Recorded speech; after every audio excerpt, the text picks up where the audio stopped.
Welcome back. We've been hearing from people who have lived through some unimaginable things, and this next story is certainly one that sounds like it's out of a Mafia movie. Here we go. Follow me. An up-and-coming singer's life changed forever when two alleged mobsters started fighting over her singing at a famous Italian restaurant. Take a look.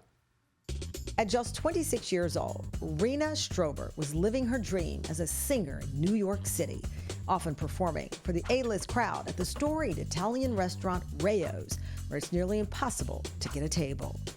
She rubbed elbows with some of the biggest stars and even a president. On December 22, 2003, Rao's was packed with the usual holiday crowd, and Rena had just finished singing when 67-year-old Louis Lump Lump Barone and 37-year-old Albert Cercelli got into a fight over her rendition of Don't Rain on My Parade. Albert didn't like my song. Can't please them all. And he made some colorful remarks, and then Louis shushed him.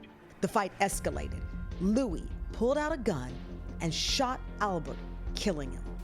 The murder made national headlines with Rena at the center of it all. This is not how I wanted to end up on the cover of New York Magazine.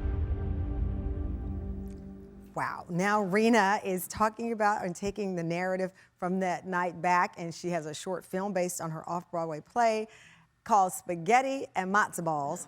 Please welcome Rena Strober to the show.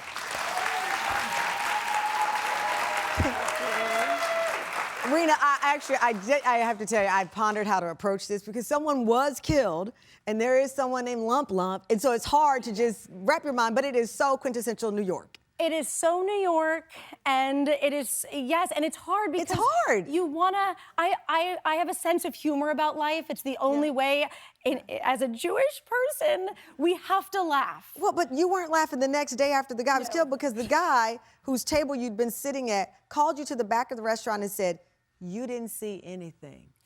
You saw nothing, you heard nothing, forget about it. They really said that? Because I only hear that in the movies. No, you heard it in real life?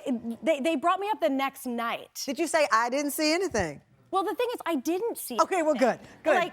I didn't. And just for the record, my song wasn't that bad.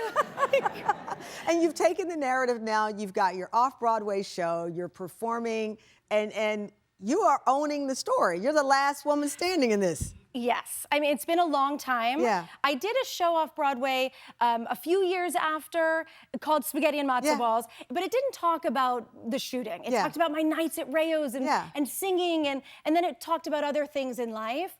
But in the last year, I've decided a lot of people in the story have passed away. Yeah, I said you're the last one standing. Literally the last one standing. And I've decided it was time to own my story. Yeah.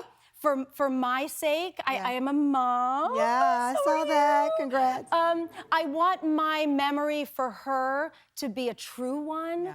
I want what she knows about me to be true. Yeah. And I never told my side of the story. Look at that adorable kid. So you're telling your story. You're adorable. Do you sing that song anymore? It took me years to sing it. But you sing it now. I sing it now. You got to come back and sing it for us the next time you're on. I would love to. All right, Rena, thank you. So it is a remarkable story. Rena Strober, you can learn more about Rena's short film. It's Spaghetti and Matzo Balls, and renastrober.com. Head on over. This is truly one of those things that is made for a movie, and I can't wait to see who plays you when it's finally on the big screen. I need to play me. You need to play. You're right.